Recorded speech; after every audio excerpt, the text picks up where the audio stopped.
Star Trek 57, M23, take 2.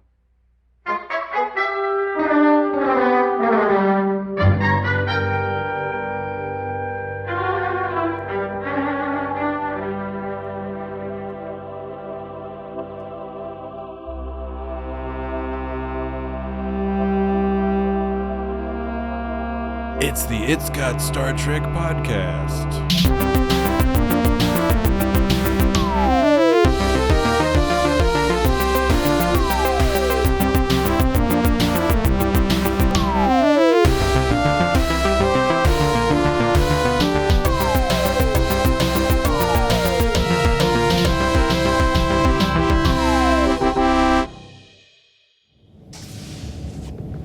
Bridge. It's a simple plan, really. That's the beauty of it. Worf, trust me. This is going to work. Trust you? You never had any intention of obeying the captain. I wasn't going to let those people die just because your captain started quoting Federation dogma to me. Your duty was to respect the captain's orders and to uphold the Prime Directive. Duty? That's all that really matters to you, isn't it? Well, I refuse to be bound by an abstraction. The lives of the people of Boral are far more important to me. You worry too much, Worf. You always did. Everything will work out. You have disgraced yourself, and you have disgraced me. And I want nothing more to do with you.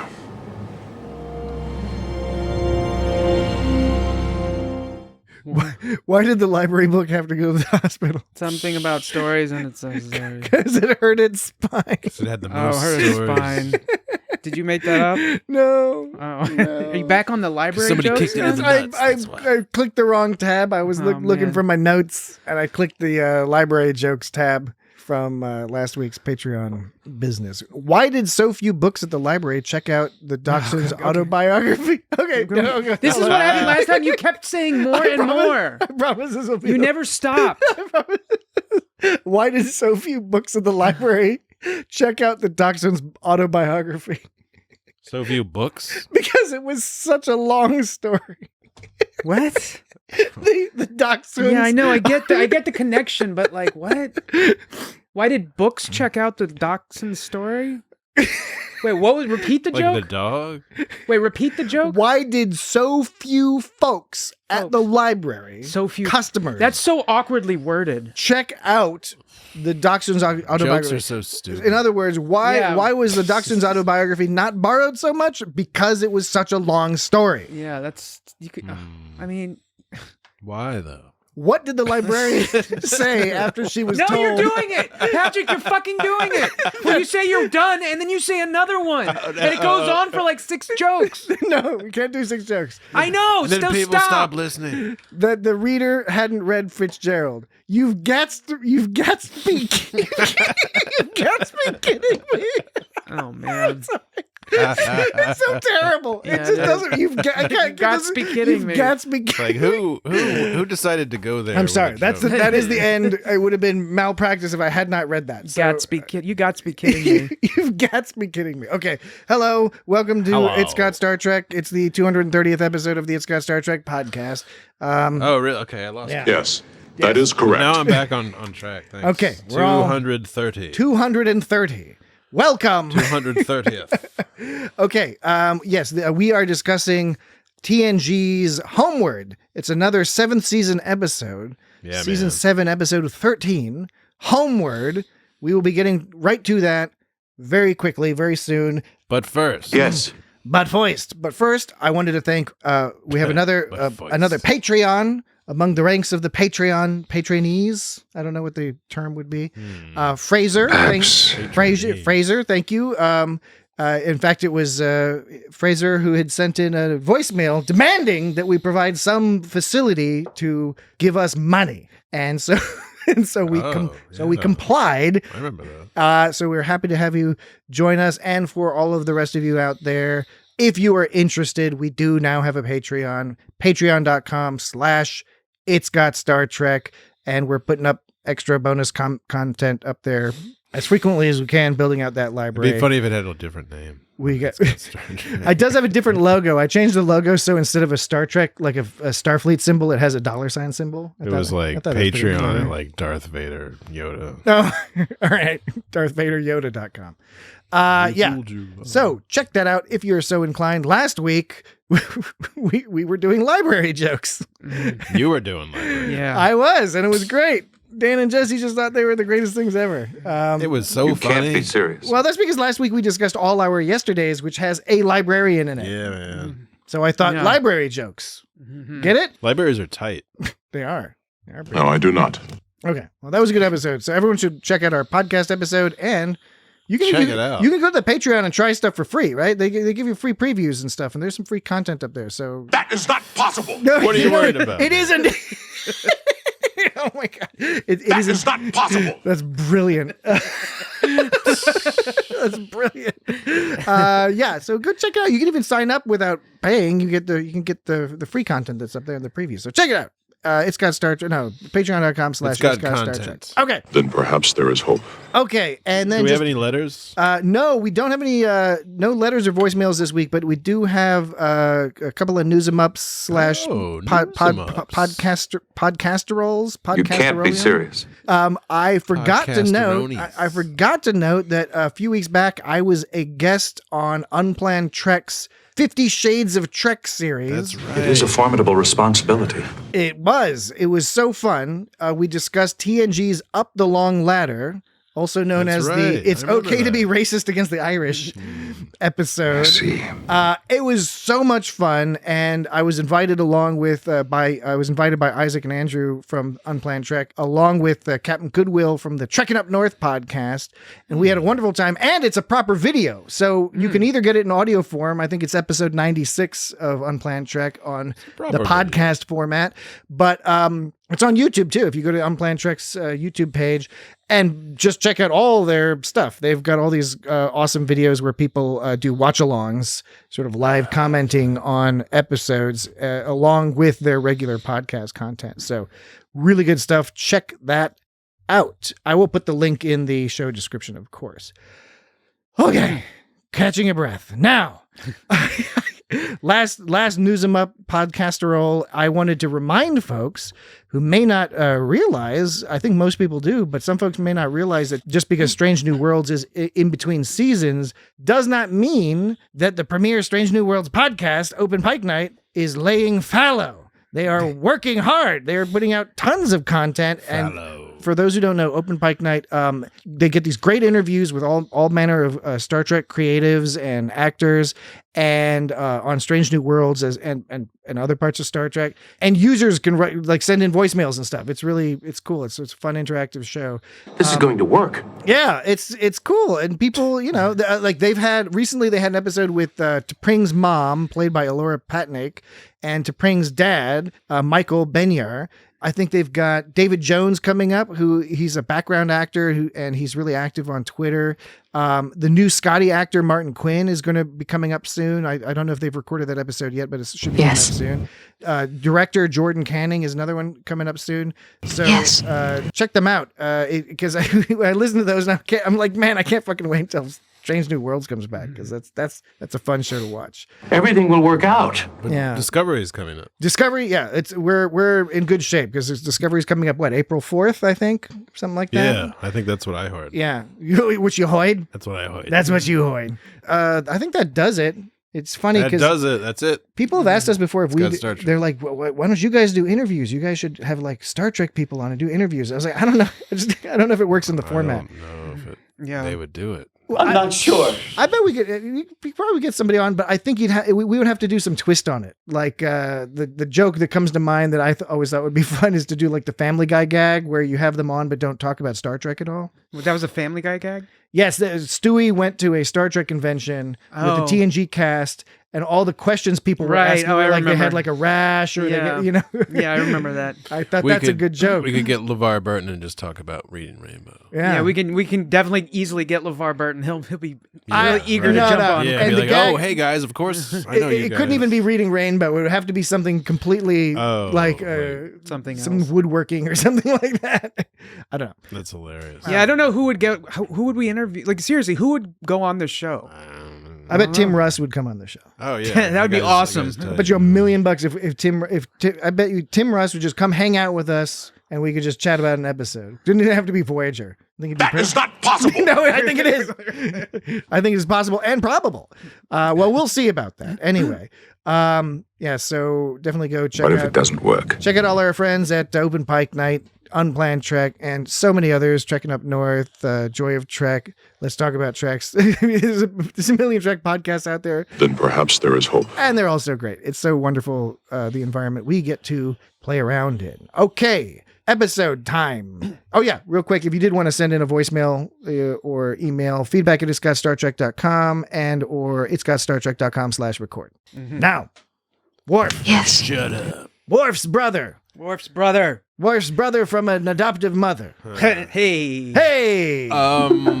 Like you already have met by the 7th season. You've already met like Worf's adopted parents, right? Yes. Like I forget when that happened exactly, but like you meet his fairly, like, his fairly mom and early dad. on. Yeah, it was like pretty Yeah. early. And okay. they there's a couple appearances. Because then they're like they take care of like Alexander. Yes. At a So certain he's point. not adopted. Or they Paul both- Sorvino's character. Yeah. No, I bet he's Nikolai? I bet he's fully human. Yeah. Well, no, he's not human though. He's He something is else. human. No, he No, is he's human. human. He had some ridges on his. He's like That's because of the they're like the planet they're Ukrainian. on. Oh, that's he was right. Disguised. They did. Oh, I forgot. Yeah, they did the surgery. No, and that's funny that you that I forgot that because like the whole thing. I was noticing about Worf's surgery is that He's just wearing a funny He has hat. a hood. they yeah. they did the surgery on his face, but they didn't do surgical they didn't do hood. they didn't do Yeah. they didn't do the ridges, and so that got me thinking like. I think that's a pretty realistic. If they did that on purpose, I think that's a pretty realistic way of going about this whole plot device being, you know, like let's give him surgery so they can go down the planet. The fact that they didn't do his ridges because I would think that the surgery would have to be additive, meaning they could only add parts to your face, like they couldn't remove Well, parts. okay, so- and also like the ridges, like once you remove the ridges in surgery, how do you put them back on? And that's probably some like Klingon. There's probably some Klingon thing about like don't remove your ridges or something like that. You know what I mean? It's like dwarves and their beards. You know, You've interpreted this a little different than I did. I took it as we're meant to believe they did the full surgery, but because it would look weird or something, they made them all wear these hats. I don't know. Oh, you don't think it was a because of the plot? You think it was because of like the makeup department or something? Thought we'd be too weirded out by it or something? Maybe because I know Michael Dorn did not have to have the ridges for a lot of the episode, which was nice for him. It was, I think, one of the first episodes. Maybe it's the first episode Wait, that he's like out of his makeup so- for any portion of it. So wait. I know I just confirmed this, but I'm not sure that I understood correctly. You think that this was a decision made outside, like it was a meta decision. It was like not, they just, they actually, in the story, they actually did remove the ridges. They just didn't show the audience because they'd be too weirded out. I don't know that that's what I think. I'm saying that's what I had thought. But I then don't you know put- that's what I think. But because you have presented this alternative scenario, which is also plausible, perhaps even more plausible, that it was just that Beverly was in a hurry and she was like, you know what? Just put on, let's just, well, okay, here's what I'm getting at. The whole culture has those hats. So it's like real fucking lucky that they have those hats that they can wear. Yeah. Right? I Maybe thought that's why I was thinking the other thing. I thought it was just because, like, how do you remove, like, how does that surgery remove all the ridges? Then how do they put it back?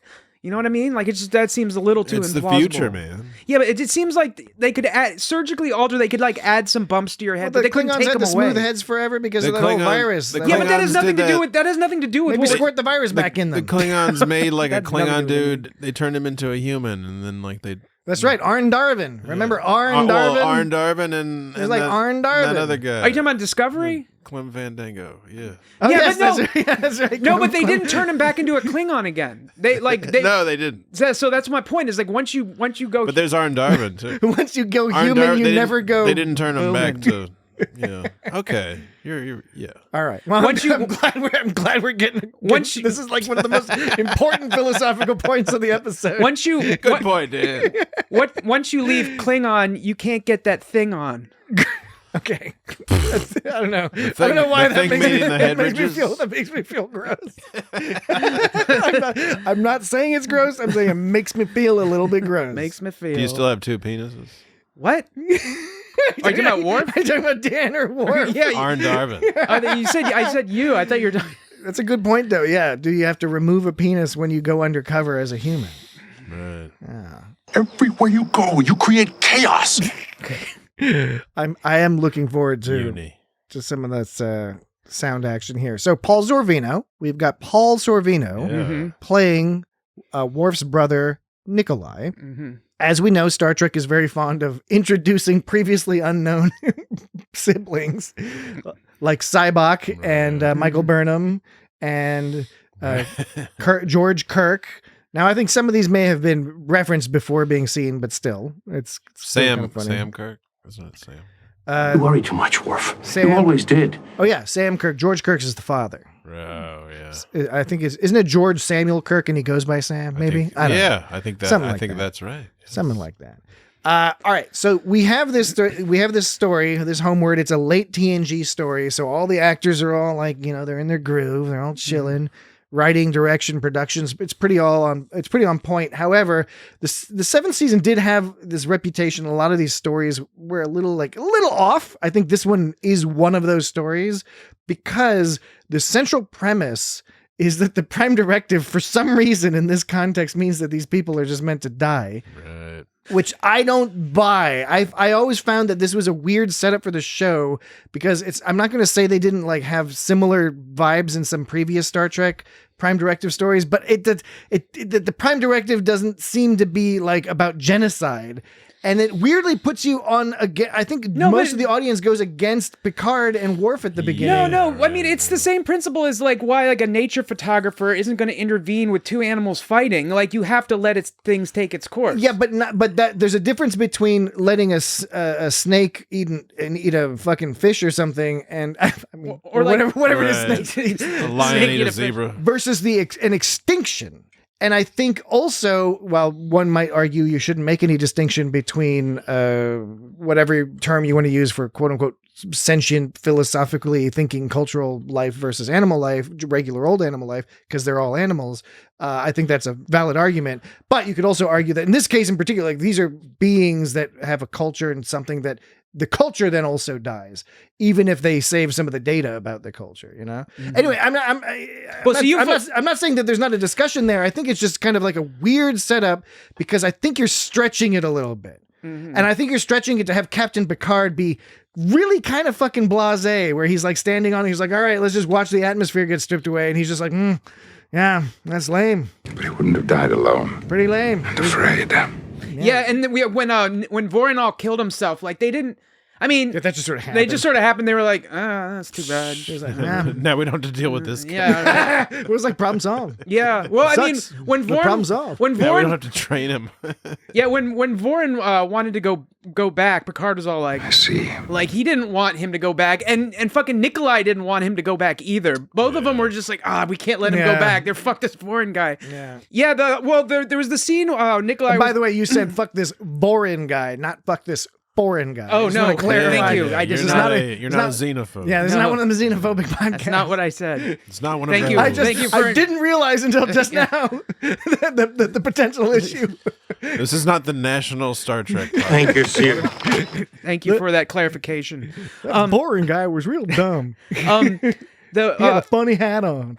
When Nikolai, they're talking about the Prime Directive, and he goes, they have a chance to survive, and isn't that what the Prime... Wait, was it? Captain, the Borans of a rich and beautiful culture, deep spiritual life, they deserve the chance to survive, and isn't that what the Prime Directive was truly intended to do, to allow cultures to survive and grow naturally? To which Troy says, not entirely, the Prime Directive was designed to ensure non-interference. Now, you could take that response from Troy wasn't exactly helpful because that's like, you could, that's non-interference for the purpose of. Exactly. It's a literal it's a literal translation, but he was interpreting her translation and she just kind of like reduced it. I think they have a weak argument on their side and the writers are not able to articulate it. I'm not saying a good argument doesn't exist, but it's not well articulated in this episode because right at the beginning, it all seems very confusing and non-Star Trek because guess what? Even if it is the Prime Directive, guess what Star Trek is about half the time? Saying that the Prime Directive is wrong and we're going to do this shit anyway. Bending the rules, breaking the rules. Well, it's peculiar. Time it's a travel. peculiar setup to immediately be like, man, Picard is being kind of a piece of shit. Yeah. And then, Crusher was on, Crusher Nicholas' was- side. She, says like if we take no action, it's a conscious decision to let them die. Yes. And did you notice it seemed to me like Beverly was kind of into Nikolai in this episode because at the beginning she was talking to Elaborate. She was talking to Worf at the beginning about Nikolai. He sounded interesting. To and her. Worf was all talking about him, and then she was like, I'm looking forward to meeting this guy. And then later on, see what this guy's later all on, about. she took his side, So I think like she didn't had an catch on attraction to to Nikolai's sort of like. Or she took. Well, yes, maybe she took She his was in a side. Nikolai She didn't fan take his side. She maybe partly was attracted to him because they were on the same side. Well, she was attracted philosophically. She was attracted to him before she even met So she him. didn't give a shit. Maybe she's a rebel. No, I think philosophically, in a sense, you could say that's Later true. It's like a bonus. She It's is, like a I guess. bonus. that, Because the way Worf described him, Worf was like, he does what he's a what was the words? he's a natural leader. I'm sure you've got. He was a natural leader. Yeah. So, okay, here it goes. Nikolai has a mind of his were own. different. He attended Starfleet Academy, but he was unable to follow the rules. He left after 1 year, but he has many fine qualities. He's brilliant, persuasive, a natural leader. And she goes, sounds intriguing. I look forward to meeting him. So, in a sense, yes, philosophically, she agreed with him because she heard about his sort of maverick attitude, and she was into it. And then when he was a talking, maverick. and then when he was talking later, she was even more attracted to him. I think so. But what you're not saying is that she changed her opinion because she liked him. No, I don't think so. That's what you are saying. No, I'm not saying that. I wanted to clarify that you weren't saying. I didn't think you were saying that. No. And I just want to put that out there. No. Yeah. Okay. Oh,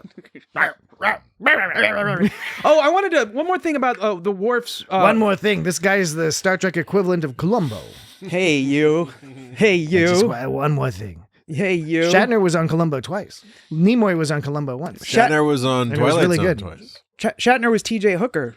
Shatner was on Rescued 911. He was on that mystery story about mysteries, wasn't he? Shatner wrote the Tech War Shatner was on a novels. spaceship. I never read those tech war books. I read the first couple. I mean, he co-wrote, he had like ghostwriter person helping them. They were, some fairly straightforward sci-fi business.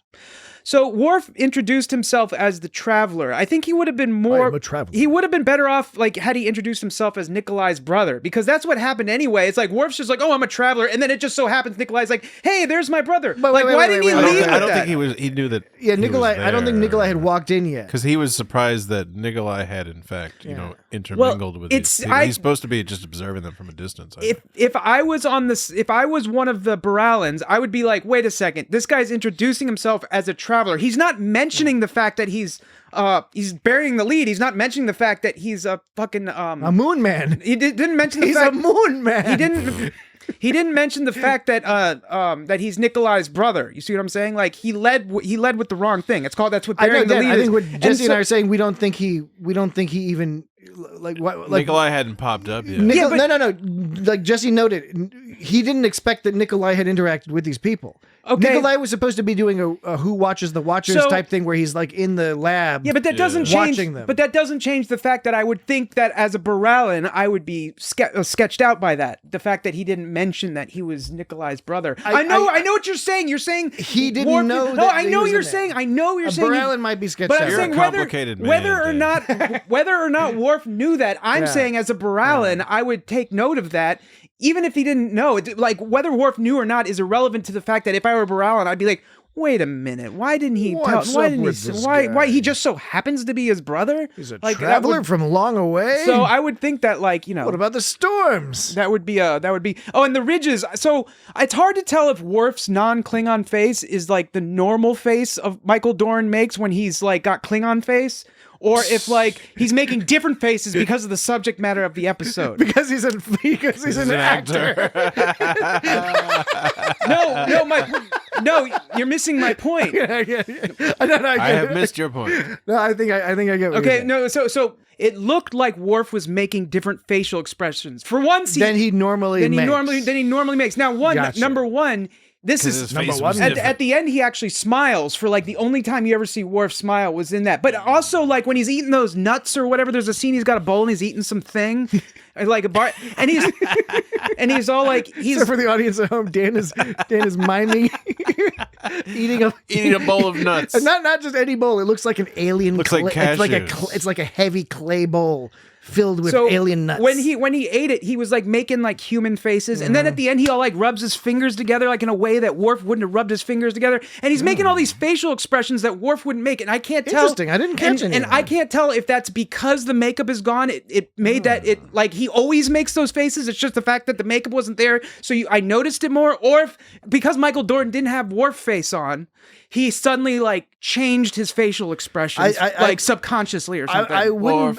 He seemed more human. I would not be surprised by He that seemed more because human. people do talk about, when you get into the costume, and I'm sure it's doubly so when you get into the makeup as an actor, that it helps you take on the role. Sometimes it can be difficult to do that without the costume. Yeah. So maybe that's the case. He seemed more human to me. Or he's just really good at being undercover. Well, actually, he seemed more Barallan to me, but then more Barallan than Klingon, not in just looks, but in mannerisms. More Barallan. Barallan. More More Barallan. Baral. He didn't have gawk fingers. Barallian. All right. Yes. Churning atmosphere. Oh, All I right. like those churning atmosphere. So, At the end, it I was like like how Jupiter, I like how it just kind of dissolved Yes. at the end. It was like Now, the caveat being that I would just preface this with saying the physics of all this are left wildly unexplained. I think that's true for a lot of Star Trek, So though. yeah, it is. Good I'm point. not Good point. Especially when it comes to like degrading orbits and things like how long degrading people. degrading orbits and how like long it takes for a star to go supernova. Yeah. Like we had that question last week, how it's just like they were 3 hours away from a fucking nova and like they're just chilling by this star. Yeah. It seems like that's too close. You don't want to be within a nova star within like a year. Probably you probably just want to stay out of that shit because 3 hours, that's nothing when you're talking about something like a nova. Right. And then like sometimes the orbits are like the orbit will decay in 3 hours. It's like no, the orbits don't decay in 3 hours. If you're in a starship, you can like make that shit go in a long time. That's how we have satellites. Well, so that's the thing is it's a MacGuffin. It's like, okay, here What a bunch of bozos. here's the constraint. This is the constraint we're putting on this story. We're creating challenges. We're creating barriers that will generate drama and move the story forward. I get that. Barrier. I'm not even complaining about that. Barrier. What I'm saying is this episode has a lot of those. It has a lot of those because one of them is you can't get discovered because these people will like get all weird if they learn that they're like aliens among them. Okay, that's MacGuffin number one. MacGuffin number two is there's the atmosphere is just evaporating for some reason. Yeah, it's just crazy. I love this idea. It was just crazy. Yeah, it's actually a thing. It's called atmospheric dissipation. Yeah, caused by plasmonic bullshit. Atmospheric dissipation. All that means is the atmosphere goes away. Okay, now there's Atmospheric dissipation is a rare and essentially unpredictable event. Atmospheric dissipation Isn't that convenient? be stopped. Isn't that convenient for the Atmospheric story? dissipation has accelerated over the past several hours. And make it look like interference from the plasmonic bursts. You never Dissipation heard effect about is it. generating Plasmonic. plasmonic energy you didn't know it bursts. was gonna Intense plasmonic reactions are destroying it. Plasmonic reactions are now beginning to break down the troposphere. Plasmonic energy bursts from the Not the planet are affecting the troposphere. ship's systems. No, not the It appears the plasmonic reactions are continuing to interfere with our sensors. Atmospheric dissipation. Atmospheric dissipation. Oh my god, the plasmonic stuff's fantastic. But see that then that's another constraint. It's like, okay, the place is evaporating, so that has to push the time period forward. Then it's like, okay, we beam these people up and they're in the holodeck, but the holodeck, because of the plasmonic reaction, Holograms. the holodeck is getting floopy, so that's another The thing. plasmonic That's shit another kept thing they have to messing deal with with. it, That the holodeck is going to fucking collapse, and they have to beam them out before the holodeck collapses, and then they got to find a planet that's not in the middle of some fucking war zone or whatever. Hologram. Did they combine all the holodeck units into one? Holograms? Not that I Or is noticed. it just one holodeck unit? I don't recall recall them specifying which they didn't which specify. holodeck. Normally Yeah. they're like holodeck Yeah. 3 or holodeck Exactly. 2 or Yeah, whatever. that sucks. So the holodeck wasn't going bad because he was overloading it. It was just because there was the plasmonic interference. Was fucking, plasmonic interference. Was Holodeys fucking, take a lot of shit. Yeah. yeah. Now and I wasn't clear. Also, at the end when they zapped away from the planet to their homeworld, they did it because like Worf was all like Lightning and thunder. Lightning and thunder. Form of Gockhand. Oh yeah, no, most of the people don't know about the Gockhand. Oh, And Geordi, did Sign you up for notice- the Patreon. Did you notice Geordi seemed all super excited about like making the lightning Yes, and thunder? yes, He was I have it right here in my notes. Yes. Geordi is super I into know. making a storm. Yeah, he was. he was all grinning. He was. I think I can do that. Well, not only did he did the grinning face, but he also did that like thing where like where he slows. He's all like tapping fingers, and then once Data's like make a storm, he all like slows it down. He's like, I'm gonna fucking finesse. Right. like, I'm gonna finesse He's Jordy. He's like, storm. now we're talking. It's your time to shine. So now and during the storm, they zooped the people over to the planet, right? So without him knowing. They do what? They zooped them over. Zoop? Now, how are they planning to get them to the planet if there wasn't a storm? Were they just gonna like drug them or wait till they go to sleep Well, or something? That's what I'm getting at. Is there's this Knock is 'em over the this head. is a story. It's got a lot of interesting stuff in it, but it does have these. It's kind of a hat on a hat on a hat on a hat. It's like here are these series. It's like a series of video game challenges. I've got it. Right, that yeah, need to be overcome. The plasmonic situation, like you said, it was like a MacGuffin with that affected like many facets of the episode. Okay, it's time to take a break. So we're gonna take a quick. We're gonna take it. already? Yes, already. We're gonna take Well, it. I refuse to be bound by an abstraction. Fair point, sir. dude. Very fair point. That's hard hitting. Again, they start this episode off being like, "Fuck these Enterprise people." Yeah, like this guy's awesome. It's Paul Sorvino. Anyway, we'll take a break, and when we get back, we will continue our discussion of Star Trek TNG's Homeward. We'll return shortly. Be right back.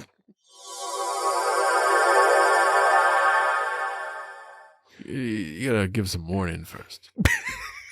All right, we're back. Hello.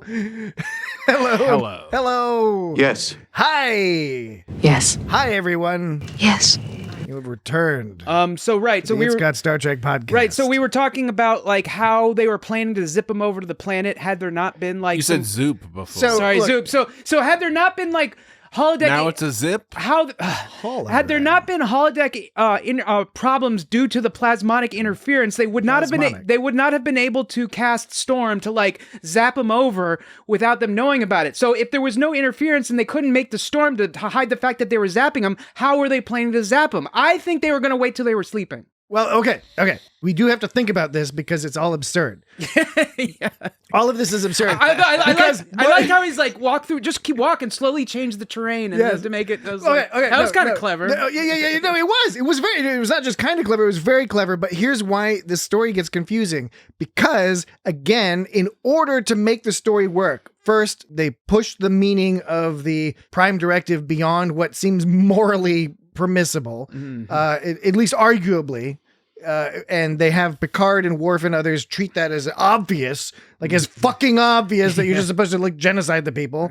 No, or not, okay, let them die, whatever the equivalent is. So that's already pushing it. I'm going to right? genocide you, Jesse. We have our orders. Then they have Paul Sorvino do all this scheming and trickery, but luckily Worf called him brilliant. So that we can assume he has these skills. So he does all this schemery to beam these people up and make a holographic exact replica of their tunnel that they were in. It's like, okay, stretching plausibility, but okay. Then the question is when he initially encountered Picard, why didn't he give Picard this idea? Why didn't he say like, well, why don't we try this idea?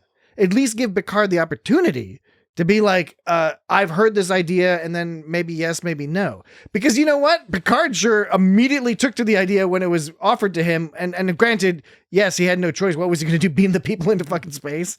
I mean, I don't know. But you know what I'm saying? So wait, you're saying that he should have talked to Picard before he beamed him up? Yes, I'm saying the order of events was Paul or Nikolai. I keep saying Paul Sorvino. Nikolai Roshenko beamed to the Enterprise. and he talks with Picard saying, here's the motherfucking deal. We got to save these people. Picard's like, no, we don't, because the Prime Directive says no. And then Paul Sorvino could have been at that stage saying like, well, I got this idea. I've been working on this.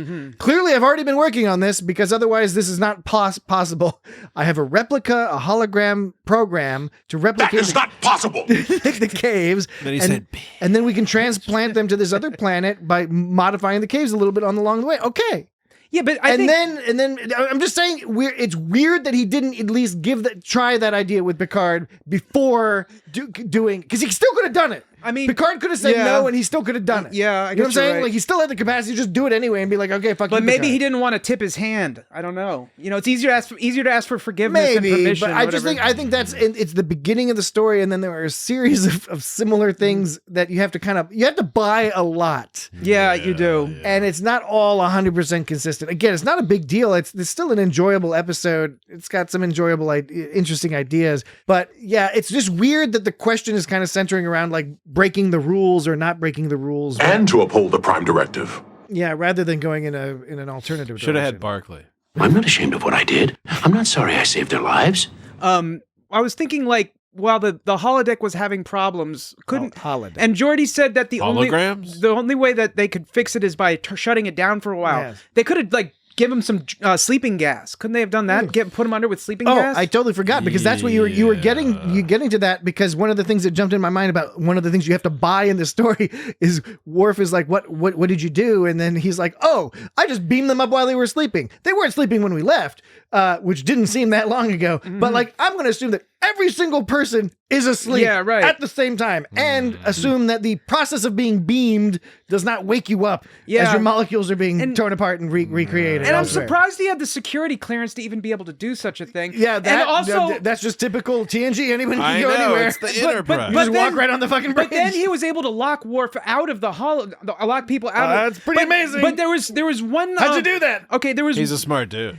But there was He's brilliant. Okay, so but then this doesn't make sense to me. So Worf is like, computer open the holodeck 5. Computer says unable to comply. Holodeck 5 is in use. Worf said override authorization. They did say holodeck 5. Oh, Did it say 5? Yes. Why? That's because before I thought I but thought they didn't say which. We didn't hear it. And holodeck 5 is interesting. I wonder why they picked 5. They usually pick 3. What? I'm sorry, I didn't mean to interrupt your thought. No, I mean, is this an infinite? You're talking about it as if it's something that matters. Like, well, before we had stated that we didn't know earlier. specific. Oh, I got we thought they hadn't stated it, and then not We only just did they missed it. state it, they stated it as number 5, which is just weird because they never go to holodeck 5. It's usually 3. Except when it's 2. You're thinking of Transporter Room 3 for O'Brien's favorite. It's holodeck 3 and Transporter Room 3. Because in stories, it's the people rule of threes. Everyone likes fucking 3s for some reason in writing. And an aggregate, like you put a 7 in there and everyone gets they fucking jump down your throat. Yeah, they call you a witch. What is this? So Worf tries to get in. It says unable to comply because it's in use. And Worf is like, override authorization Worf Theta 619. Then the computer says unable to comply. Holodeck control systems have been bypassed. I don't understand that sentence. At first, the computer was saying, you're unable to override. That's what the computer was first saying. But then it said, control systems have been bypassed. So at first it refused Worf, but then it ultimately let him in anyways. There's something very obvious that I think I'm missing there. But like Worf was trying to get in, it blocked his way, but then it let him in for some reason. And I don't understand like how that happened. I chalk it up to... Because he tried to override it and the computer's like, no, you can't override. But then it did. He's a security officer. It seems like such a simple thing that I must not be getting about. No. I agree with you, Dan. And I think what it is that this is 7th season Star Trek: The Next Generation. Sub Rosa is the next episode. In the 7th season, there's some amazing stuff. All good things is amazing. In fact, I think there's lots of great episodes, but they do some we've talked about. Yes, they do. This is the one where they de-evolve into spiders, right? Yes, but they have some of the episodes have a little bit of wonkiness to them, and I think part of that is a function of being on so long that they're using tropes, Star Trek tropes. They've built up so many, not just Star Trek tropes, but TNG tropes that they can use it as shorthand. And in this shorthand is like, okay, this guy's just going to go do some computer shit and magically make this shit happen. So now we can make you think about the morality of transplanting these people and tricking them. I've heard reference before, and I really think it was called like Homerification, or so. I think they actually use that Flanderization. Yeah, where the concept that over many seasons a character's traits get so embellished and caricaturized that they're just like amplified. All their particular quirks are amplified to the max. Yeah. Whereas the beginning they seem like normal people, now they just seem like these weird alien creatures. And so shows tend to do that over time. Now, this wouldn't be with characters, this would be with plot style. Yes. Plot styles. They're kind of like using shorthand so much that it becomes amplified because they just keep grabbing like the quickest, easiest, most obvious aspects of that plot. Right on, dude. Yeah. Wanted to let you land on the runway there. Thanks, I appreciate that. You have disgraced yourself. One way to think of this is what is an alternate direction they could have gone, right? They could have done something, the same plot, but done something slightly different, because I think part of the flaw in this episode is they don't really firmly discuss what they're talking about, right? Is it about the morality of letting these people die or transporting them? I don't know, because as soon as they're on board, Picard seems completely in favor of this plan and hopes it works. Worf even is like, yeah, at the end, he's like, yeah, this is great. You did a great job. Everything's great. Oh, yeah, like, what are they, like, are they telling us what we all thought at the beginning? Like, I just don't understand what they're telling us. Like, they're just not going to tell Starfleet, like, let's just not tell Starfleet. I think what happened, that's another issue, is, like, Nikolai, isn't he bound by some rules of Starfleet in this? Why didn't he get, like, court-martialed for all this? Well, he's not in Starfleet. He's like assigned. But he's in some kind of federation. Yeah, exactly. Maybe some sort of jurisdiction. Yeah, court-martial may be the wrong word, but the fact is he was on a Federation ship that's supposed to follow the rules of the Prime Directive. He knocked up a local that he wasn't supposed to get in touch with. He's going to get fired. He broke the rules of the ship he was assigned to. I would say that's more than just getting fired. That's like security, in cosmic security. Cosmic security. Treason. Quick, call cosmic security. How about this? Here's an alternative scenario, which is a very similar plot, but it's a little bit. I mean, I did have a response to what you were saying about Picard and Nikolai at the end. Picard in the middle, Nikolai at the end. I took it as Nikolai and Worf. They were both saying, "No, you're okay. I'm sorry. No, I'm sorry. No, I'm sorry." They were doing that thing at the end. So I think when Worf was saying, "You're a good guy, Nikolai," was like, "No, you're a good guy." I think they were just making up his brother. I agree. I'm just pointing out that at the beginning of the episode, we are presented that it is the obvious choice to let these people die. Yeah. Right? As soon as they're on the ship, I mean, there's no, like, Picard is not like, oh man, now we have to think about what to do with these people. He's like, oh, okay, yeah, we'll do your plan. I immediately go with it. And at the end, yeah, Worf is making up with his brother, but he also seems to sincerely be like, yeah, it's good that these people survived. Well, which is suggesting, okay, now it's good to break the rules from once in a while. For Worf, it's good character development to sort of move away from like the rigid, always following the rules thing. But beyond that, Klingons have rigid bridges. Well, yeah. In the Picard thing you were saying, how Picard Ruffles have Picard just goes along with his plan. At first, Picard was like fucking pissed. He was like doing the Picard version of yelling at him. And I think what happened is it's just like, because Picard's not going to hold a grudge, he's going to look at the most logical situation. No, wait, he's going to look at the most logical way of approaching a situation he can. And at that point, he was like, he's like, well, I'm fucking pissed at this Nikolai guy. Yeah. The problem is here. I can't change it. Me yelling at more is not going to do anything. We have to do something and work with what we have now. You got to get those people off the ship. And so, and the plan is to get these people off the fucking ship. So and that's why Picard is like better than Nikolai in this sense, because like Nikolai acts based upon emotions and not for the greater good. Wait. Nikolai doesn't act for the greater good, and Picard is just simply trying to approach everything logically as it appears to him in that moment. Yes, okay, but that's what I'm getting at, is that they never. The episode does not actually interrogate the idea of Picard's original position, which is that it is morally correct to let these people die.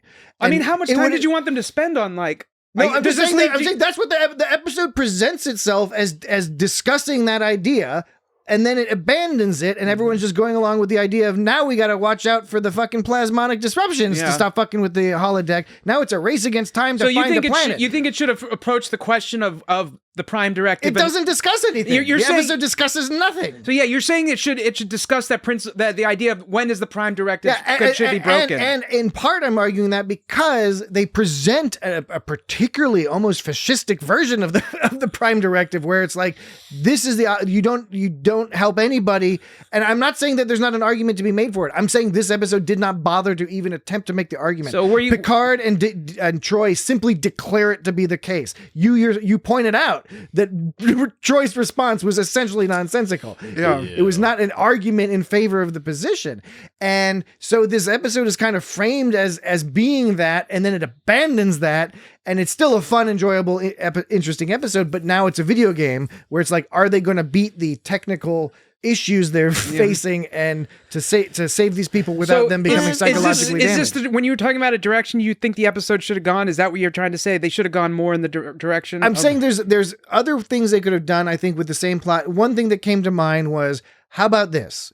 How about under the same scenario? The what was the term for the atmosphere evaporating crazy randomly? Atmospheric dissipation. Atmospheric dissipation. Atmospheric dissipation. Okay, so atmospheric. It's a condition where the atmosphere goes away. The atmospheric dissipation. It just goes away one day. And it's gonna cause all this plasmonic It's nonsense. unpredictable. It's very rare. It's rare. It's unpredictable. All this plasmonic nonsense is gonna happen. But here's the setup. The setup is the same. There's these people. There's Paul Sorvino, Nikolai has been watching them. The storm is about to happen. How about this? The setup is everyone agrees with the plan to move them by holodeck. Picard, everybody, they come up with that plan. They're like, that's what we got to do. And what we've got to do is we got to trick them with the holodeck. So we send, Paul Sorvino goes down there or whatever. And here's the twist. The twist is they offer them this way to do it that's not going to reveal that there's alien intervention, but the people say no for religious or spiritual or cultural reasons. They're like, no, we don't want to move. We'll just stay here and die. And then the question becomes, then Paul Sorvino just does it against their will.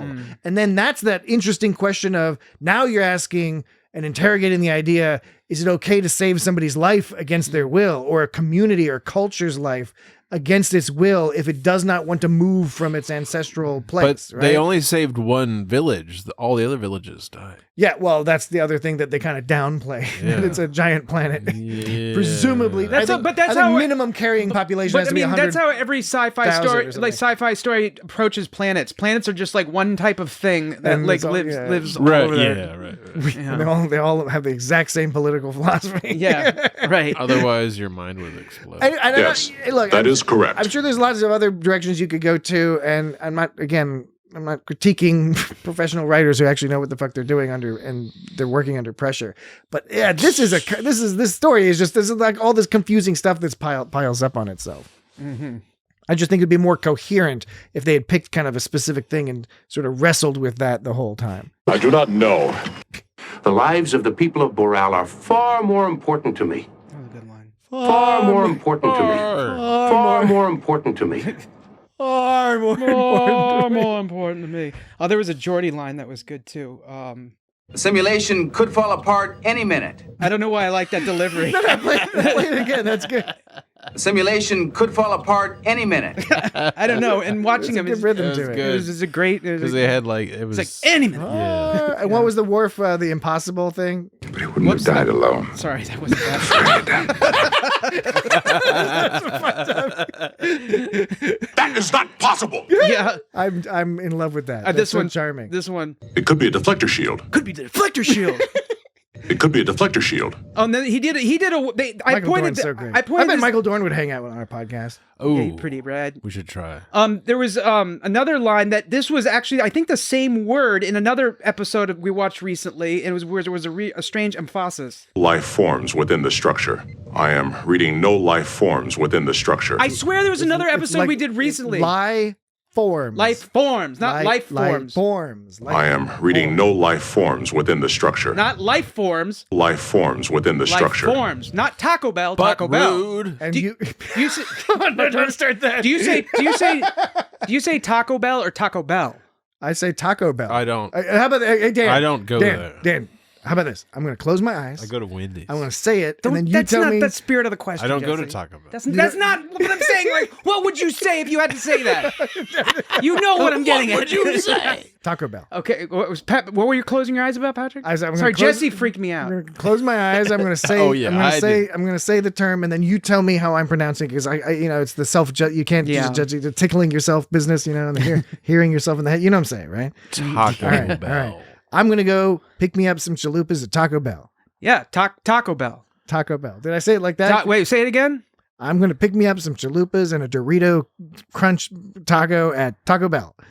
Taco Bell. Taco Bell. I say it more like Taco Bell, but it's the same style. The point is, you don't say Taco Bell. You don't put the emphasis on the bell. Do people do that? Yeah, someone I I think I would lean more towards the bell. See, someone I knew Taco once, Bell. someone I knew once that I don't know anymore insisted that it was Taco. Who shall remain nameless. It was insisted. I don't know them anymore. Did you kill this person? No. What happened to this person? It doesn't matter. I don't know them Doesn't anymore. matter. Do we know this person?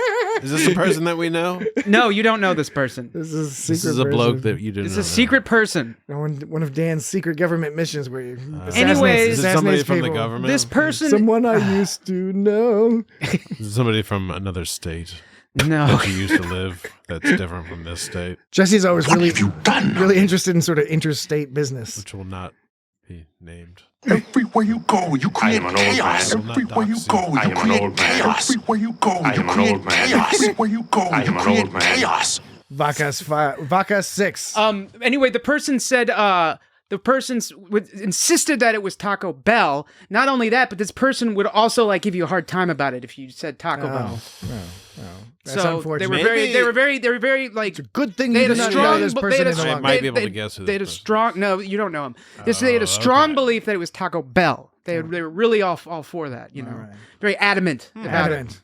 Yeah. So, anyways, why were we saying that? Oh, yeah, we were saying that because Life forms Now within there- the structure. there was another episode we did recently where another character said life form. But you didn't root through your the you're- last I guess 100 I could have sounds you have. Maybe it's in there. I don't know how you organize your sound. I know you described it to us once. There's like colors and all sorts of nonsense, some sort of synesthesia business. I've seen the colors. Wait, is it this one? I don't think it's this one. Life form. No, it's not that one. I might not have the classic sound. Janeway. That would be weird of me not to have. By the way, sound. audience, I'm in the process of trying to convince Dan to do like a sound clip of the week where it's like, so you just guess the sound clip where he just plays like some sort of obscure sound clip, just some from any Star Trek with no clues. Would you rather spend the rest of your life in prison? Could you guess that one? Yeah, no, that's Mayweather Yeah. in Enterprise. Yeah. Is that right. the one with the We're Dangerous? Oh wait, which episode was the We're Dangerous in? It was the the one with what's his name? We're dangerous. Oh, that was the one where they went to the Detained. Detained. Was that Detained. That was a good episode. That was a good podcast. It was, yes. What was Mayweather was said? You may begin our descent. No, that's. Aren't you looking for somebody who said life forms? I was. There's some but sort of point I you're think- making, which I think you've already made, but you're trying to further support it with the sound effects. No, you were asking where that Mayweather clip came from. I mean, I don't think it came from that episode. That was not my primary. Okay, maybe it wasn't life forms because I can't find it anywhere. But there was something. There was some kind We're of life forms. There was some. We're life forms. There was some kind of weird emphasis going on, and I've got to find it one of these days. Got to. One of these days, I have got to find this thing. One of these days. Anyway, look out for the future. I'm gonna see if I can convince Dan to just have a random sound clip, and then the audience has to guess. I did it. I already did it with the Mayweather just now. Do it again. Thank you. I thought he was gonna play the exact same clip. Well, I was in my mind, in my thinking, Dan, because that's Q from Death Wish. So in my mind, I was Whoa. thinking you would pick a sound clip that was much more obscure and maybe that we hadn't just done last week. Well, I'm working on it. No, it's not intended for this week. I'm saying like that's something and you could even go record like a new one, like go to Star Trek 5 or something and just record like a 1-second clip. I think that would be fun, right? And then the audience can email in and whoever guesses it first, I don't know. I swear it was a life form. It's a prize. Maybe not a prize. Maybe we're just like, good job, dude. Rad. Good job. Rad. Good job, man. On the rad. Good job, yo. Good job. Good job. Well, apparently it's not. Well, see, these are the only life forms I have. Life form. Life forms. Life form. And that's just Janeway saying it correctly. Yeah.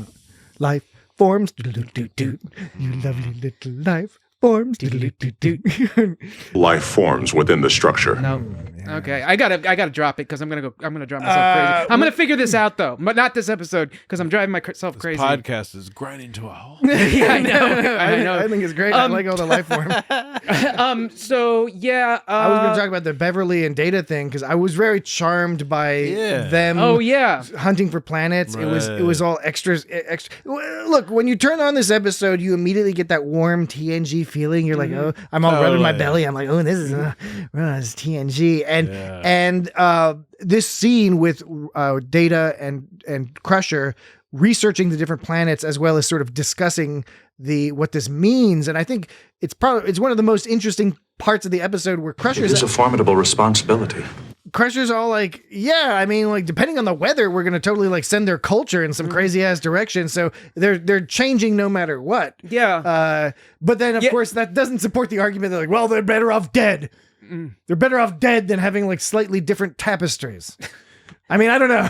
Maybe it's not obvious. I think I fall on the side of like, maybe I'm fine with being alive. And to uphold the Prime Directive. You're supposed to uphold the Prime Directive, Patrick. Yeah. If I I don't know. But because part of it is like, I don't know. I think part of what makes me uncomfortable is that there's a sort of a deceit aspect to it because you're like an alien. You're like, okay, like let's just say, you're like this fella, Vorin, who figures this out. And you're like, wait a second. You could have just saved us the whole time and you guys are up here arguing about that shit? Are you for real? I know. Like, guess what? 60% chance. Just assume there's a 60% chance I'm going to say, like, know what? We want to live. But they can't tell them because, like, they're not allowed because of the same reason, Prime Directive. I get it. And I agree with that part, right? I agree with the idea that the effort should be made to make sure that these people have the least amount of impact, right? But the Prime Directive is always complicated anyway. It's a good philosophy and principle, but when it gets down to the brass tacks, it gets complicated because what happens when there's an accidental thing, right? Like in Who Watches the Watchers, it's like, well, what do you do then? Like all the rules start flying out the window because it's like, okay, what's happening now? Now you're trying to unwind shit. Now that's not happening here yet because they have this pretty clever plan. And that's, I think, one of the strongest parts of the episode. Yeah, I like how they have the two planets. Like, well, this one is like, really nice, but the Romulans, they're always like doing military, around always doing the military exercises in the neutral zone. It's hilarious. You transfer these people, they get settled, and then just fucking like goddamn Romulans show up. Fuck their shit up. But then they took them a planet which they said was less hospitable. It was a very green planet. I don't know what made it so green. It was pretty green. But it didn't look very inhospitable when we saw it at the end. Maybe it's just like warmer. It looked really nice. Yeah, it looked kind of rad. Yeah. Maybe it was slightly more arid. I don't know. There's lots of plants. Maybe it's a little more. You worry too much, Worf. You always did. I predicted... The planet was Vaca 6 in the Cabrera sector, correct? I know it was Vaca 6. I don't know where it was. That made me think of cows. Vacas makes me think of cows. Yes, it is located in the Cabral sector. But that makes me think of goats, Capras. I like how... That's goats, right, Jesse? Isn't Capras goats? I think Capras means goats. I think and here's here's what supports my oh wait, people wouldn't know that because they didn't have the Patreon. I was gonna say if I summarize is why I'd want Data to stroke my head while I'm dying. See, that's a good preview. It's a good preview for the Patreon. Nice tie-in. You want to summarize why you would like to have Data stroke your head while you're dying. And this point, the point he gave to Beverly, because he gave a very sort of comforting but logical and solid, and almost comforting in how based in logic it was. Where she was overwhelmed by the responsibility of deciding the fate of the Boralans, and Data just goes, "Doctor, I do not believe we can offer any guarantees. We can simply make the best choice we have at the moment." Right. Now that's like nothing. No, out of the ordinary. A lot of subjectivity to that best choice at the moment. That's the. Yeah, okay, that's fine, but like no, it's just. I mean, I think that's interesting. It's a nuanced response because, as opposed to like some bullshit. Well, like because. Like, if it was just a human saying that, it's like, oh, you're just saying some kind of cliche because, like, that's going to make me feel better, right? But when Data says it, he actually means it. He doesn't mean it for anything other than to be like, this is logical. And so that's why I would like to have Data stroke my head when I'm dying, because that lack of emotion and pure sense of logic I find comforting as I'm dying, because I don't want to think about everyone crying and being sad. He's not going to tell you some trite bullshit. And he doesn't, so not some some trite bullshit, and I don't want too many emotions thrown into it, distracting me from the reality of it, which is I'm dying, Data's stroking my head. It's comforting and logical. I don't have to think about like the infinity of death. All I think about is like Data being like, yo, so you are expiring now or whatever. And just like this one, yes. Make a good case. Even though what Data said was trite, because it was Data saying that, I felt that it was you could take it for its pure logical level. I didn't find it trite myself. No, okay, let me reword that. Not trite, but something like maybe pat. Like what was it too pat? Like what I said earlier, it's a kind of statement we can simply make the best choice we have at the moment. That's if a person said that, it would sound kind of like, well, you're just saying that to make me feel better. But like Data, because it's something people say, but Data doesn't just say things that people say. I think it's an excellent point. I think I'm an excellent point. What do you think, Jesse? An excellent point, well stated. What do you think? Well rendered. You rendered that point well. Rendered. I see no reason to discuss it further. Jesse's like, is it time for another break? Almost, Jesse. We're almost there. No. They had to go. It took them 42 hours at maximum warp to get there. What do you think they mean by maximum warp in this instance? 9.9 or whatever. Conveniently, we have have insufficient information. I believe this is after they set the warp limit. I can't 100% remember. Is 9.9? Is that like hard to get to, or like when they say maximum warp, is there a maximum warp? Just depends on what they're feeling in an episode. Is it like max headroom? Is it like a speed limit? Is there like a casual max warp they go, and then like there's a super max warp that you don't really want to go unless you're fucked up? Super max. Like super max would be 9.9, but like max casual max. But casual max would be like 9, and super max would be like 9.9. I want to meet this casual max fellow. Casual max. Who are you, casual max? Sounds like a groovy dude to hang out with. Are What you do you a intend to groovy tell dude? them? Groovy. Are you as dude. groovy as they say, casual max? So this Nikolai guy, he was really like kind of throwing it in all their faces this whole time, his whole plan. Like everyone was pissed off at him the whole time. And he just, the way he described like the situation, he was all calm about it. Yeah, he was all like, he's like, Worf, you worry too much. He's like, and he kept explaining to Worf, he's like, see Worf, if I do this, this, and this, and this and this is, it's gonna work out. And it's like, I just got to do this and this. And like, that's not the point. Worf doesn't give a shit like how he's going to do it. He's pissed that he did it. And that's what Nikolai seems to not understand, because another point, Nikolai's like, I did what you couldn't, Worf. And it's like, that's entirely missing the point. It's not that Worf couldn't do that. It's that Worf is... You're not supposed to do that. Worf did what he believed you are not supposed to do. He felt he was being disciplined.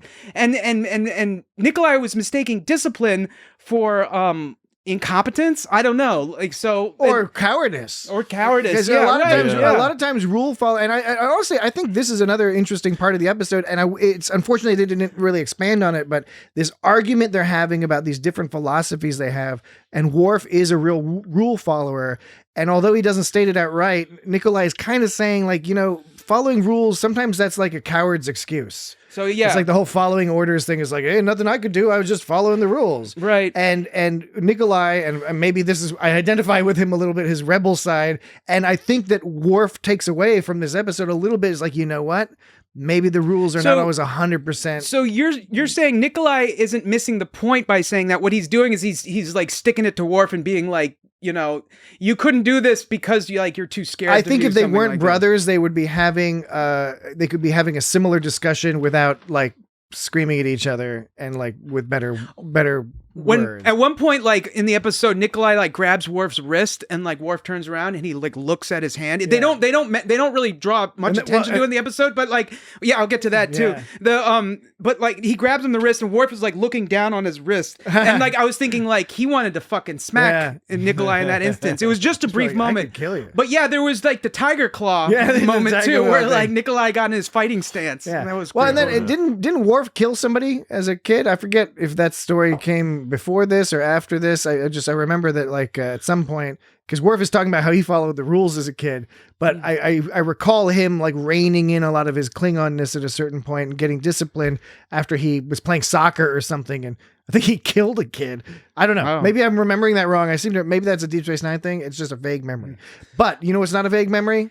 The concept of breaks. We must leave. Taking a Gather break. your belongings. And we'll take a break. And when we come back, We got a couple more things to go over to close out this show. And I do have something we haven't done in a little while, which is Tongo or Fizbin.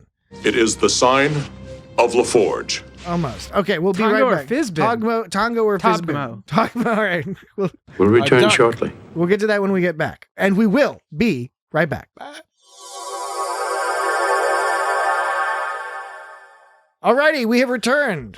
Just to finish up the Nikolai not giving a fuck. When he was Nikolai, he don't give a fuck. When he was telling the crew about his plan to like do all his shit, he was so casually explaining it all. Like, I guess you could just say there's no point in being emotional, but it almost seems smug the way he was like describing his whole plan to everyone. Like confident / smug. Yeah, somewhere on that.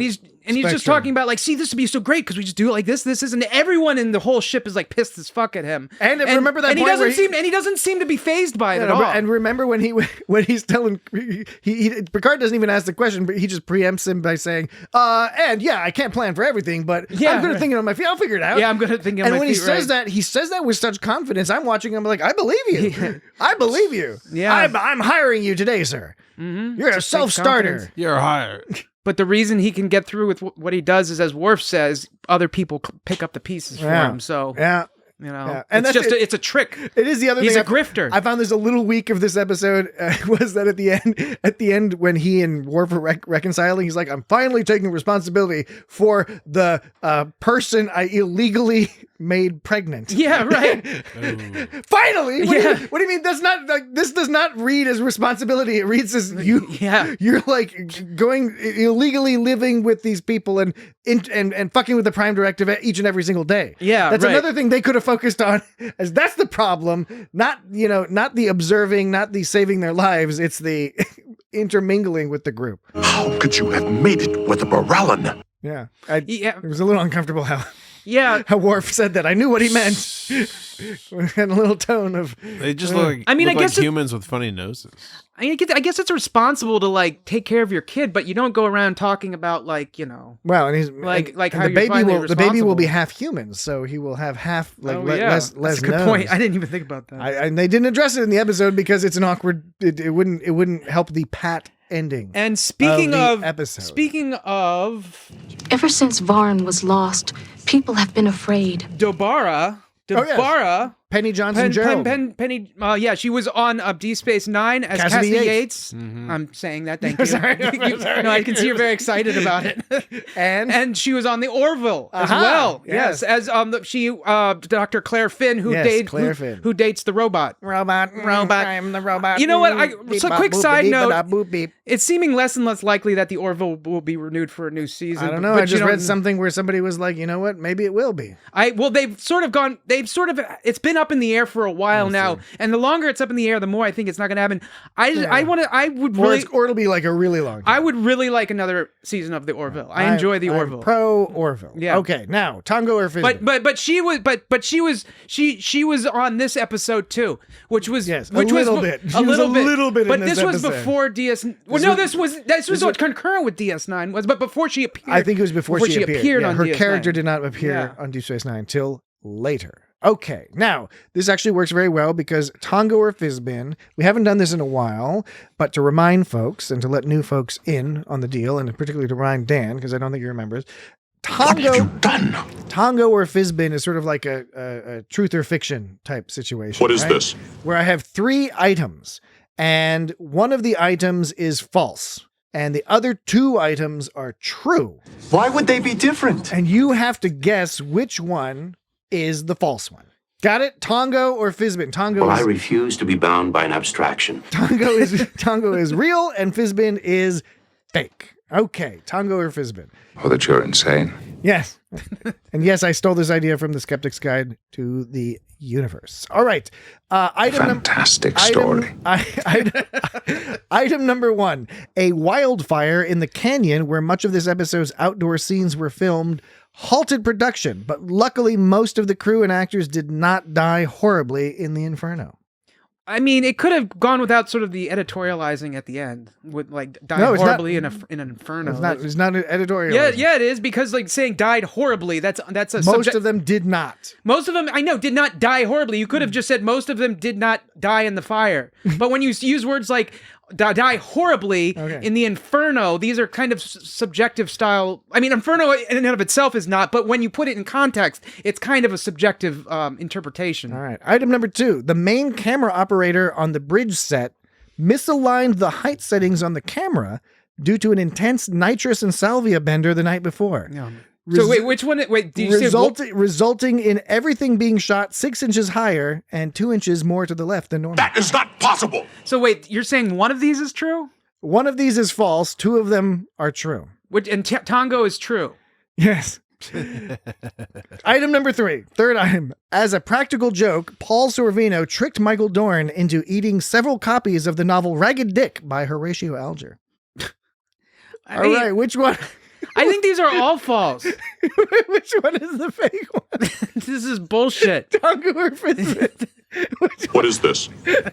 What do you think, Jesse? Which one's the fake one? Well, that you're insane. Number 2. Number 2. Oh, you think the camera operator getting high on nitrous and salvia I do not know. the night before led to everything being shot slightly off. So you picked number 2 as the fake one. Dan, you got to pick one. I have to pick one. You have to pick one as being the fake.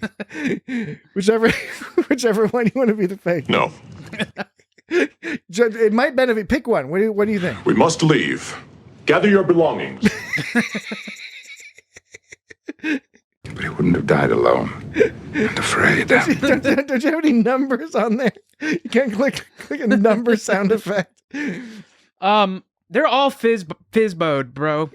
I mean, if I had to pick one, I'd say number 3 was fake because nobody's gonna eat a bunch of fucking books. But like, they're all fake. Actually, they're not all fake. The fire one's actually true. So it wasn't even like they're all false. It was like there's only one of them correct instead of 2. Yeah. That was the trick. It was the trick. The trick should have been that they were all false. Well, that's what I did the last couple times.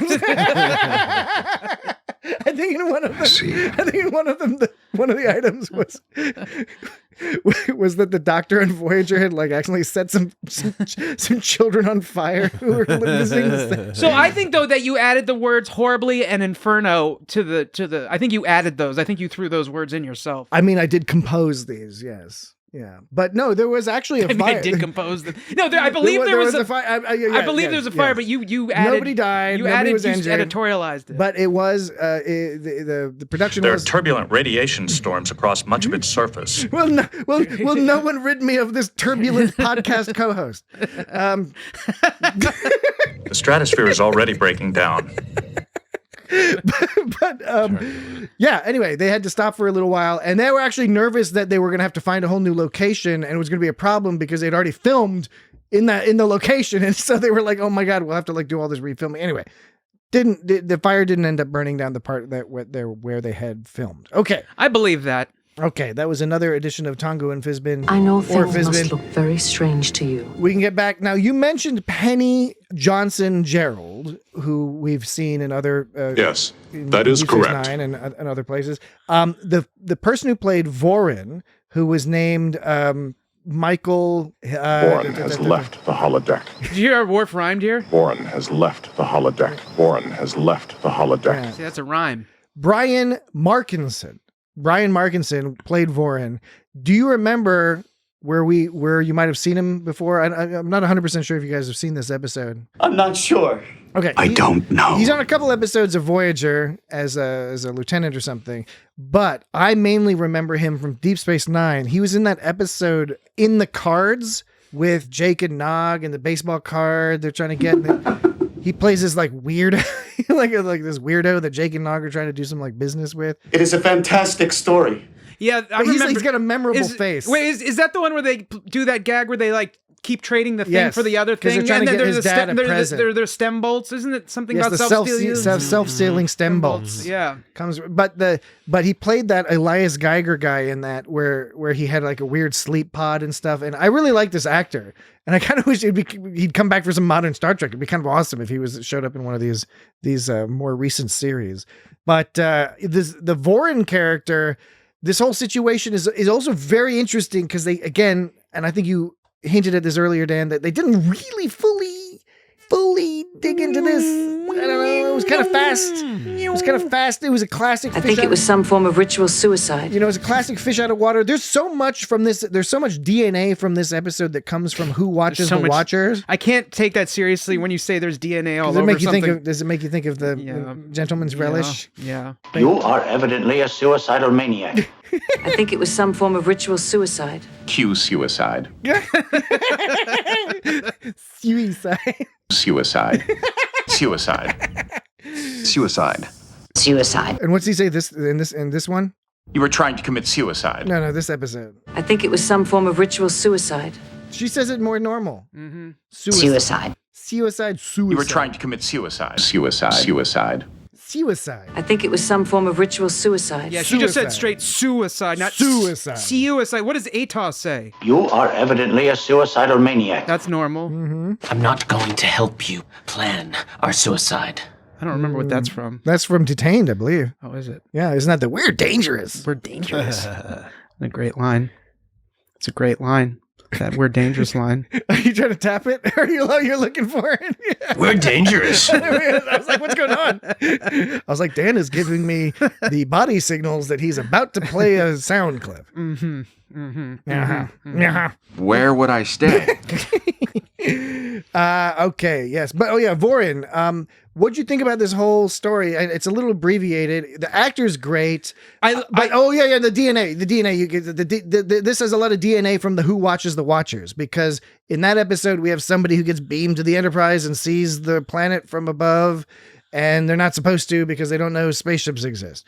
And you have anthropologist type people who hide using holograms and deflector shields and stuff and observe local communities. Hologram. Like what Nikolai was doing. Holograms. Right? So this is in many ways sort of like a spiritual sequel to that, except instead of dealing with Picard getting shot in the chest by a local person, now you're moving this whole culture thing. My point was lost somewhere in there, except I just want to know. I know things must look very strange to you.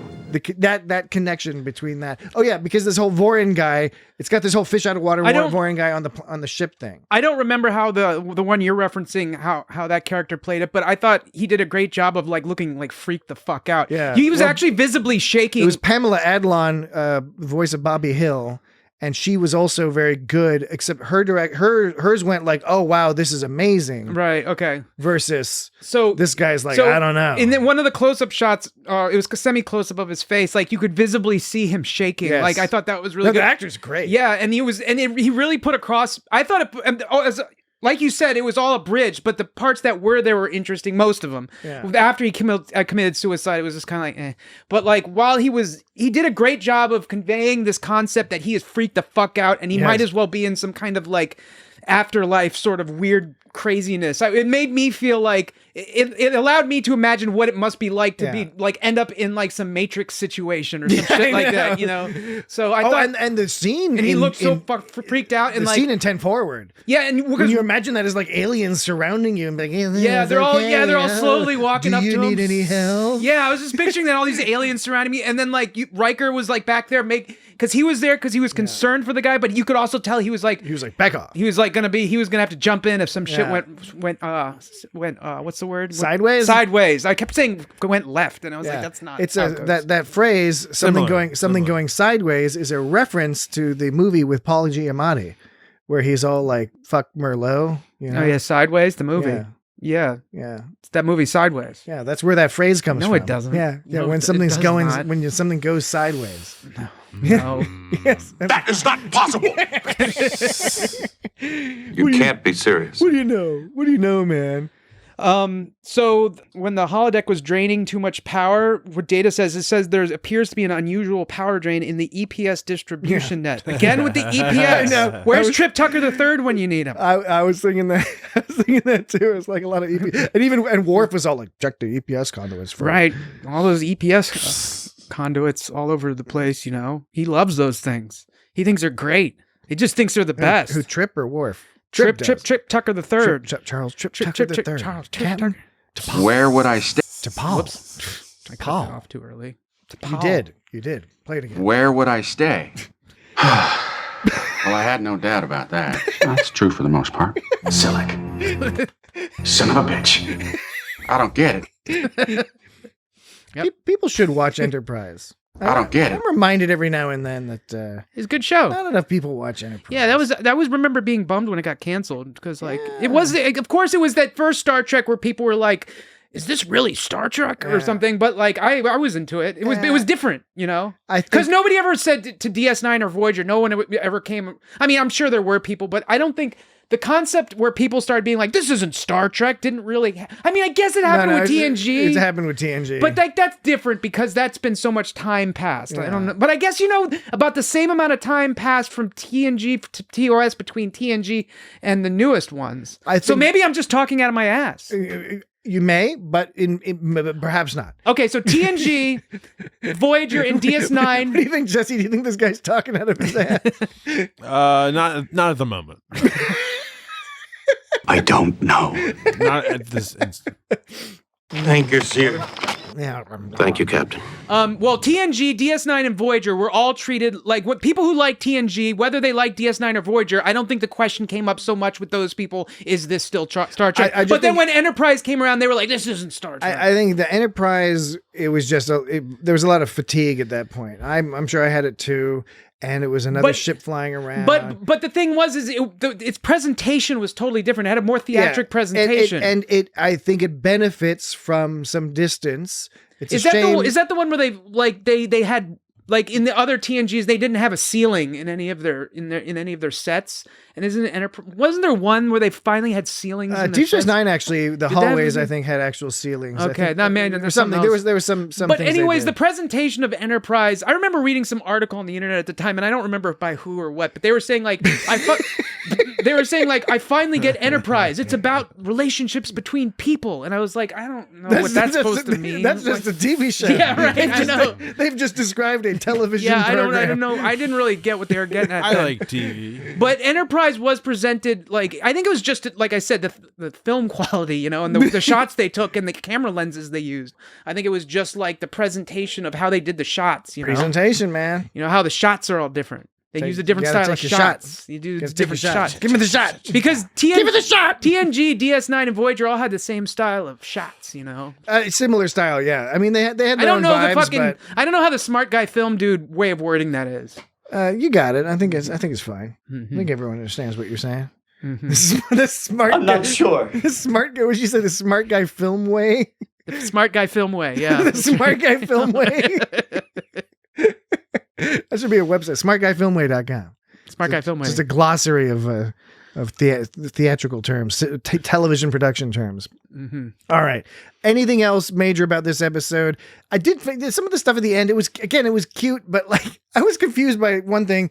Worf is just like, can I take this Chronicle thing? And he just takes and he just takes it. He just takes it. And Nikolai's like, yeah, you can take it. It's like, Nikolai, it's not your business. It's not your Chronicle thing. And like fucking Voran was like, no, you're not only fucking with these people and impregnating them, you've taken leadership over the village. How is that? You have all this knowledge in your head. How are you going to preserve their culture by leading their village and impregnating their women? And yeah, Voran was all fucking bummed out because they lost like they had like 17 or whatever, and they lost the last 6 or exactly. He died. He essentially died. He died. Right. He died in order to try to get that back. Right. To try to get that one of them back. And then I don't know how many he said he lost. He said he'd lost a bunch of them. How many did he say? He said he was only able to preserve 6, I think. Yeah, that's right. What was it, 14 total? This will always be the same. Our Chronicle has been maintained for 17 generations. Ooh, 17. But I was only able to save the last 6, and he was all bummed about that. Yeah, and he almost died to get it. And now, fucking Nikolai's I wrote that down too. It's like, he just fucking gave it to him. And it's kind of rude of Worf to even ask, just be like, hey, can I just take this? It's like if this was a prestige drama today, you might think that was the writers explicitly stating this Nikolai guy is a piece of shit. Yeah. And it's like, if you haven't had all these other clues that he's a piece of shit, but he's just casually tossing away their cultural heritage of the people he claims to love. Yeah, but like I just said, Worf shouldn't have even asked that question. It was an odd question. What was also odd Worf was just like, I'm all super into this all of a sudden. When Worf sees the Chronicle for the first time and with Voran, he's all, what is this? He's all confused by Voron's Chronicle, as if he's never seen a history book before. He was like, what is this? He's like, oh, these are a chronicle. We keep track of what we say. Don't you have anything like that? He's like, we tell stories and sing songs. It's like, yes, but you've heard of history books before, haven't you? Like, you know. Eat any good books lately? Klingons, maybe Klingons have Horatio Alger. Maybe Klingons have Ragged Dick. Maybe Klingons have stories and sing songs, but they still have computer records and shit like that. Just think of a chronicle as a very simplified computer record. I just had a hard time believing that Worf was confused by a chronicle. Yeah, I know, I agree. I'm right there with you. I'm not emoting as much as you are. Maybe that's why he wanted it so bad, is because he just didn't get it that much. He was like, still don't understand what this is. It's just a neat trinket I can take with me for a nice keepsake. Yeah, these people's fucking cultural heritage, like you said, is a nice trinket for Worf to keep. I did like the joke that he was like, Nikolai was like, I'm going to do it. I'm going to take over the chronicling. And Worf was like, you can't draw. Yeah, and Nikolai, because he's a piece of shit, was like, I'm starting to think he's a piece of shit. He was all like, I'll learn. I'm a fast learner. I was like, wait a second. You're just confident about all this shit, aren't you? And it doesn't help that you actually save these people, because they're just going to feed into his God complex. I came into this podcast episode being like totally on his side, and now I'm like, man, fuck this dude. You know what they should, in addition to the chronicles, they should also, Klingons do stories and songs, the Boralans do chronicles. They should do all three, because songs and stories songs and stories don't get eaten up by storms, right? Because like that guy lost all his stories in the storm, and then like, you know, but the problem is the stories changed it around. So you need all three, so you can practice redundancy. So you can have integrity in your data, which is one of the three principles of data security. Is you want integrity. You've explained this before, you want integrity, and that could How also many principles are there? Three? There's three. There's integrity, availability, and one more.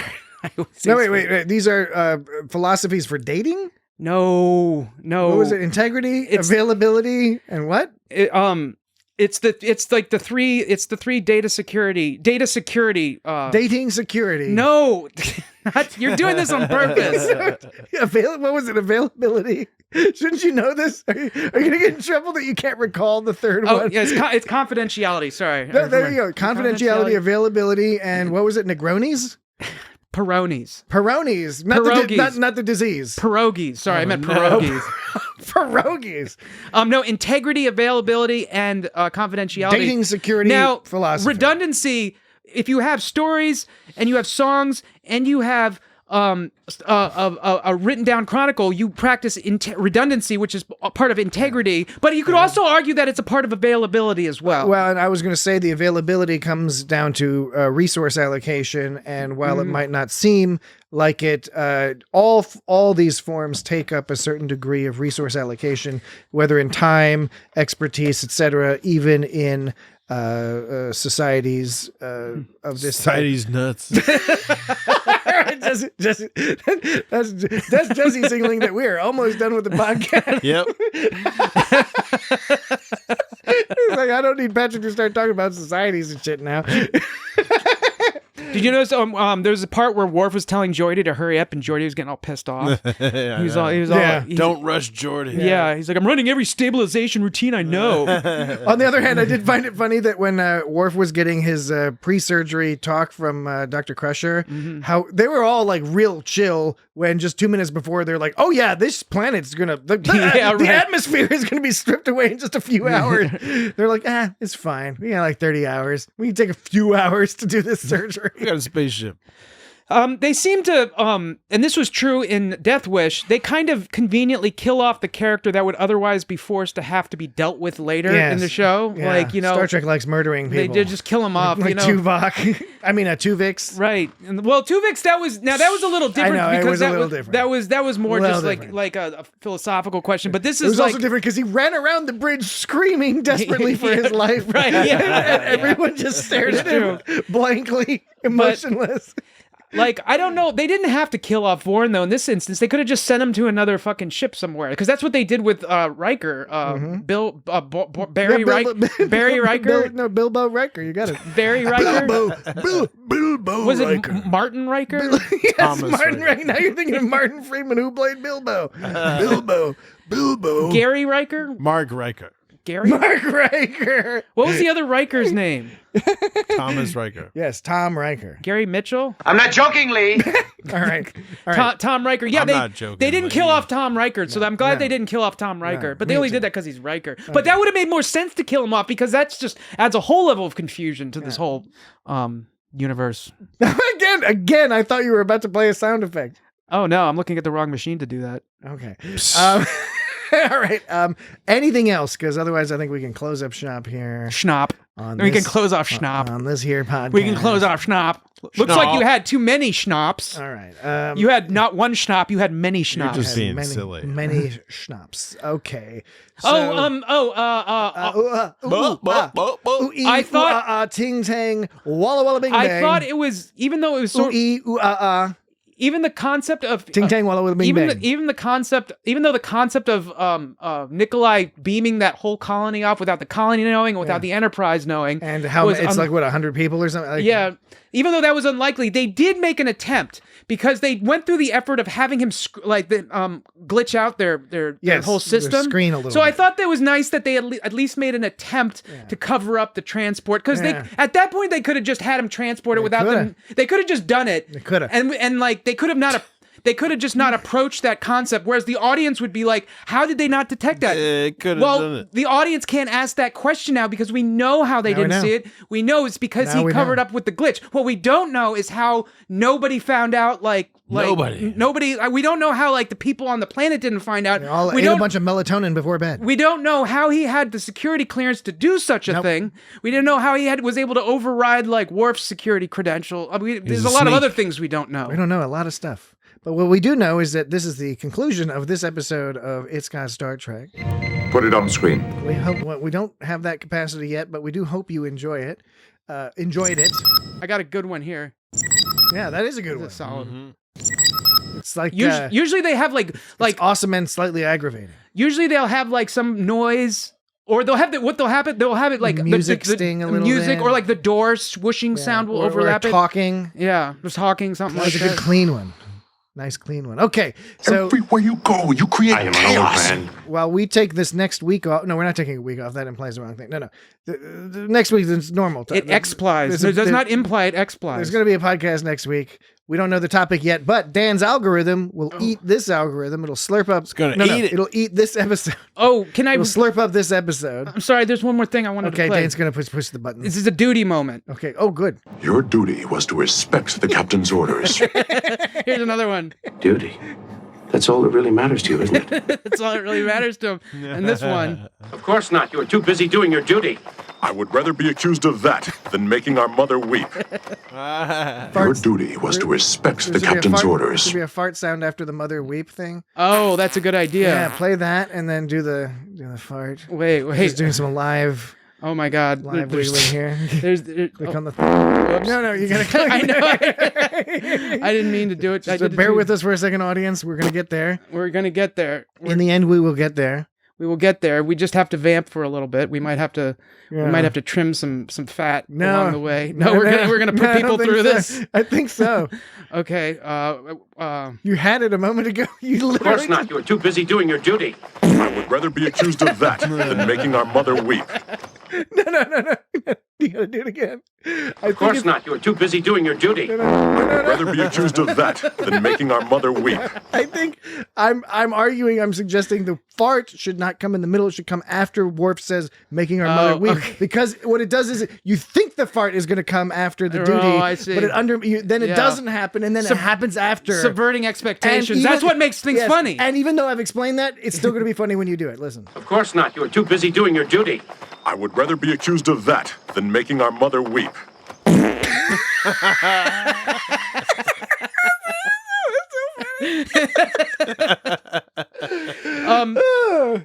That was funny. There was a weird whistling noise in the episode. See if you can hear it. I'm not enthusiastic about this plan. Whoops, that was not all. That was not that big. Oh, hold on. I'm not enthusiastic about this plan. But I don't see that we have another option. Oh, you didn't hear it. Wait, let's say. But I don't see that we have another option. There's a squeak in the background. Yeah. But I don't see that we have another option. It's like a bird. It's like right after he breathes out and before he talks. But I don't see that we have another option. You think that's just some sort of hilarious, like it sounds like a vocal cord business? Communicator.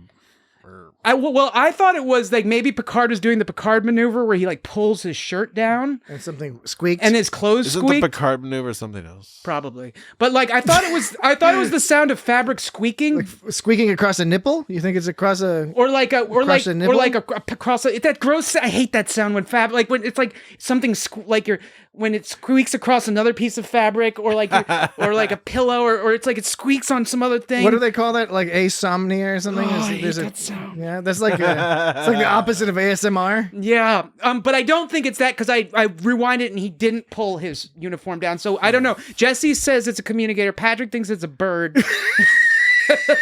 I think it's probably some like one of those like weird little glitches in your vocal cords.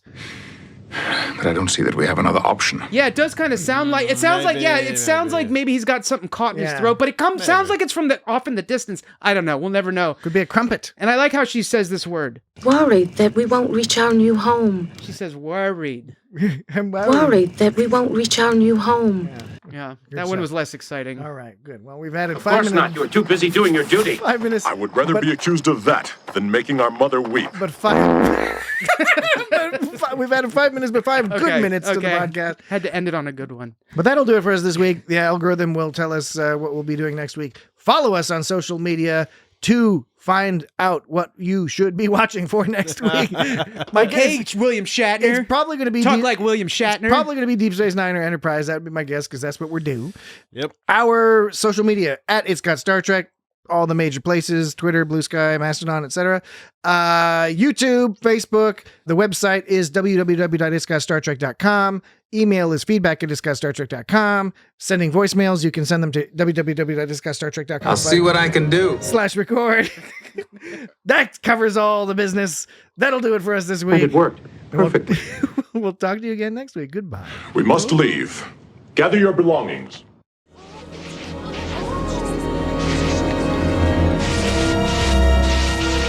Do not worry. It is an omen. What does it mean? It is the sign of LaForge.